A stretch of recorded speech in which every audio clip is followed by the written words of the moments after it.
how to recover Free Fire account without email. First, you want to simply open the Free Fire game, and inside the Free Fire game, what you want to do is, if you are on the login page, which will look something like this, here if you have forgotten your email, you want to simply go to the recovery process like this. You want to simply open the game over here, and if you have any other kinds of login method linked with your account,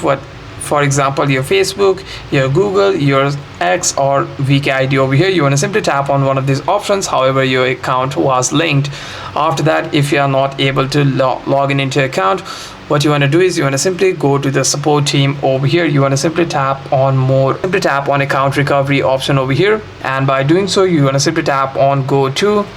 and here you want to simply type it out your recovery email and your verification code if you have added to your Free Fire account, and by doing so you'd be able to recover your account.